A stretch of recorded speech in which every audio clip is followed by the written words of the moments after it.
Hi friends, welcome to our YouTube channel SBM Coaching Center. Friends, आज आम यही video देखिबा तुमर सप्तम श्रेणी थिबा इतिहास बहिर पंचम अध्याय थिबा भक्ति और सूफी धर्म आंदोलन प्रश्न उत्तर को आम समस्त आलोचना करिबा एवं सांगमान जदि आपण माने प्रथम करी वीडियो को देखुचंती ताहले वीडियो को लाइक कर दियंतु एवं चैनल को सब्सक्राइब करी पाखरे थिबा बेल आइकन दबाई ऑल नोटिफिकेशन को क्लिक कर दियंतु जहा फल कि आम जितेबाला यही विभिन्न प्रकार प्रश्न उत्तर को आलोचना करिबा ताले सर्वप्रथमे आपण माने यही वीडियो प्रथम नोटिफिकेशन टी पाई परिबे। तो चलंतु वीडियो को स्टार्ट करिबा। एक नंबर रे कहिछि भक्ति और सूफी धर्म प्रचार हेबार कारण गुड़िक कौन।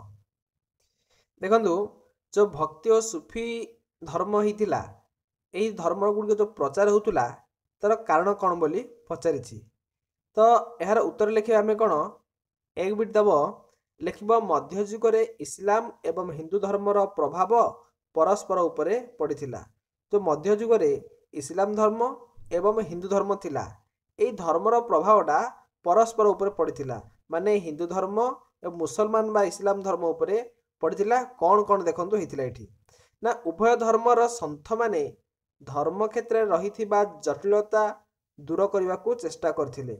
এই जो इस्लाम धर्म एवं हिंदी धर्म रे विभिन्न प्रकार जटिलता देखाइथिला एवं एई जटिलता को दूर करने को उभय धर्मर लोक माने चेष्टा करुथिले विभिन्न भजन माध्यम रे एवं दोहा माध्यम रे बा विभिन्न प्रकार काव्य रचना द्वारा से माने कौन करथिले धर्म गुड़िक प्रचार करथिले जहा फल रे कि उभय धर्मर प्रचार होइथिला।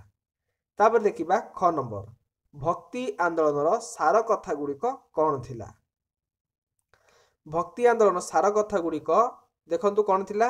एक है सरल और निरांबर भावे धर्म उपासन करिबा गोटे कथा। ए जो आंदोलन होइथिला भक्ति और सूफी आंदोलन एही आंदोलनर सार मर्म थिला जे सरल एवं निरांबर भावे धर्म उपासना करिबा एवं दुई नंबर थिला भक्ति को मुख्य आधार करी ईश्वर को उपासना करिबा। ईश्वर को पाइबा को हेले भक्ति माध्यम पाइबा को कहूथुले। ए थिला आपण मानकर भक्ति आंदोलन सार कथा। जदि आमे भक्ति धर्मर प्रचारक मानकर नाम जदि कहिबा ताहले कौन कौन देख भक्ति धर्मर प्रचारक माने हेले कबीर एवं गुरु नानक और श्री चैतन्य। ता सहित आउरी केतेक थिले ज्ञानेश्वर नामदेव एवं तुकाराम। सूफी संत माने सूफी धर्म क्यों माने प्रचार करथिले। एक है मुसलमान संत बा फकीर को सूफी बोली कह जाउथला। द्वितीय है सूफी धर्म ख्वाजा मोइनुद्दीन चिश्ती निजामुद्दीन औलिया बाबा फरीद शाहलाम बुखारी बाहाउद्दीन जाकिरिया इत्यादि सूफी धर्म प्रचार करथिले। तापर देखिबा ओ नंबर भक्ति और सूफी धर्म प्रचार फलाफल कौन थिला। यार उत्तर भक्ति और सूफी धर्मर प्रचार फलाफल थिला उभय हिंदू और मुसलमान धर्मर परस्पर निकटवर्ती होइथिले। उभय हिंदू एवं मुसलमान एमाने कौन करथिले परस्पर निकटवर्ती होइथिले। यह एक नूतन संस्कृतिर विकास दिगरे कौन होइथिला सहायक होइथिला। तापर देखिए च नंबर मध्ययुगे आंचलिक भाषा और साहित्यर विकास काहींकि होइथिला। मध्ययुगे आंचलिक भाषा एवं साहित्यर विकास होइथिला कारण भक्ति धर्मर अभाव जोगु आंचलिक भाषा रे अनेक साहित्य रचना कराइथिला। संस्कृत लिखित अनेक पुस्तक मातृभाषा रे अनुवादित होइथिला। तापर कहिछि 6 नंबर चित्रकलार विकास मध्ययुगे किपरि होइथिला ना मध्ययुगे चित्रकलार विकास होइथिला कारण मध्ययुगे कांथबाड़ मानकरे बड़ बड़ चित्र अंकन कराइथिला एवं पुस्तक गुड़िक रंगीन चित्र गुड़िक छपा जाइथिला। भारतीय पारसिक चित्रकर माने मिसी नूतन चित्रकलार विकास घटाइथिले। देखिबा ज नंबर संगीत कला विकास में मध्ययुगे निया पदक्षेप गुड़िक लेख। एक है मध्ययुगीय राजा और सामंत माने संगीतर पृष्ठपोषकता करुथिले। सुफी और भक्त धर्मर प्रचारक माने संगीत को जनप्रिय कराइथिले।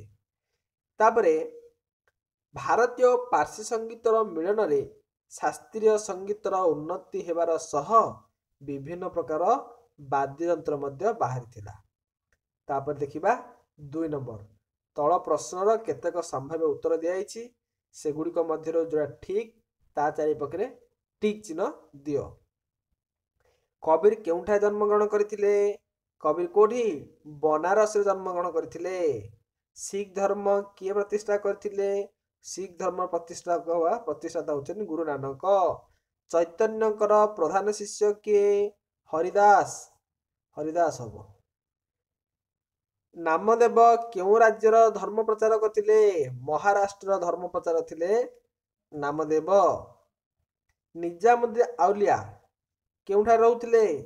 ग्यासपुर रे रहउथिले। महाभारत रामायण को किए बंगला भाषा रे अनुवाद करिथिले? किए लिखिथिले? महाभारत रामायण को बंगला भाषा रे नसरत शाह। अमुक्त्य माल्यदा केउ भाषा रचित होइतिला? तेलुगु भाषा रचित होइतिला। तस्बीर खान किए निर्माण करथिले? अकबर निर्माण करथिले। राग दर्पण केउ सुल्तान को समय लिखा जाइतिला? राग दर्पण फिरोज शाह तुगलक को समय रे लिखा जाइतिला। केउ गोटिक अलगा ता जो गोटिक अलगा ता चारि पाखरे कोन दियो गोल बुलाओ। कबीर, गुरु नानक, शाहलाम बुखारी, ज्ञानेश्वर एगुड़िक मध्य कोड़ा हबो शाहलाम कहीं एमाने भक्ति आंदोलन प्रचार करथिले किंतु शाहलाम कोन सुफी सेथिबे शाहलाम बुखारी अलगा हबो। ता चारिपटे देखंतु तार कोन कहिछि बीजक गुरु ग्रंथ साहेब श्री चैतन्य चैतन्यमृत बा फरीद एमान भितर अलगा कोड़ा बा फरीद हबो अलगा। पद्मावती हिंदी तेलुगु पंजाबी तो कोड़ा हबो पद्मावती हबो कहीं एगुड़ी भाषा गुड़िक किंतु पद्मावती गोटे भाषा नुह गोटे बही।